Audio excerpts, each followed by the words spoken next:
Sir சொல்லுங்க madam. Sir 2 நாளைக்கு முன்னாடி அன்னூர்ல 45 HP ஷட்டர் மிஷின் கொடுத்துருந்தோம். ஓகே. கஸ்டமர் வந்துட்டு மிஷின் நல்லாவே ரன் பண்ணுது அப்படின்னு சொல்லியிருந்தாங்க. நான் ஓகேங்க. மிஷினுக்கு ரிவ்யூ ஏதாவது கொடுக்க முடியுமான்னு கேட்டிருந்தேன். கஸ்டமர் ஓகே கொடுக்குறேன் அப்படின்னு சொல்லிட்டாங்க சார். சரிங்க மேடம். நம்ம மிஷினுக்கும் மத்த மிஷினுக்கும் என்ன டிஃபரன்ஸ் இப்போ வரைக்கும் கஸ்டமர்ஸ்க்கு தெளிவா புரிய மாட்டேங்குது. Okay okay so sir. Customer data review கொடுத்தாரு அப்படின்னா இனிமே நம்ம கஸ்டமர்ஸ் தெளிவா புரியும். வாங்க போய் பார்க்கலாம். போலாம் சார். அன்னூர்ல நம்ம ஷட்டர் சூப்பரா பெர்ஃபார்ம் பண்ணிட்டு இருக்குங்க. கஸ்டமர் வந்து பாத்தீங்கன்னா உங்க ஷட்டர் சூப்பரா பெர்ஃபார்ம் பண்ணுது சார், நீங்க வாங்க நம்ம ரிவ்யூ கொடுக்குறேன்னு சொல்லி டேரக்டா கூப்பிட்டுருக்காரு. வாங்க இன்னைக்கு அன்னூர் போய் டேரக்டா நம்ம கஸ்டமர்கிட்ட நம்ம மிஷின் எந்த அளவுக்கு சூப்பரா பெர்ஃபார்ம் பண்ணுங்கிறது பார்க்கலாம். வாங்க.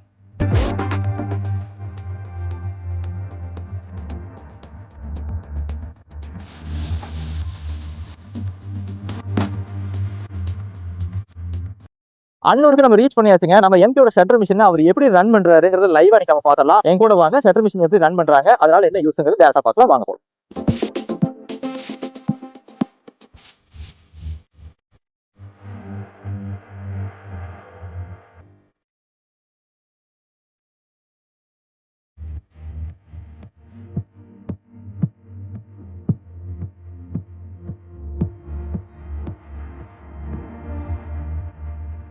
ஸோ இன்னைக்கு அன்னூர்ல வந்து பாத்தீங்கன்னா நம்ம ஷட்டர் மிஷினை சக்ஸஸ்ஃபுல்லா ரன் பண்ணி கொடுத்து வந்தாச்சுங்க. நம்ம எம்கே வந்து பாத்தீங்கன்னா 100% ஷட்டர் வந்து மேனுஃபேக்சரருங்க. நம்ம எம்கேயோட ஷட்டர் மிஷின் வாங்கணும்னு நினைக்கிறவங்க ஸ்கிரீன் நம்பர் கான்டாக்ட் பண்ணிக்கோங்க. நம்ம சேனல் சப்ஸ்கிரைப் பண்ணாதான் கண்டிப்பா சப்ஸ்கிரைப் பண்ணிக்கோங்க. Stay tune.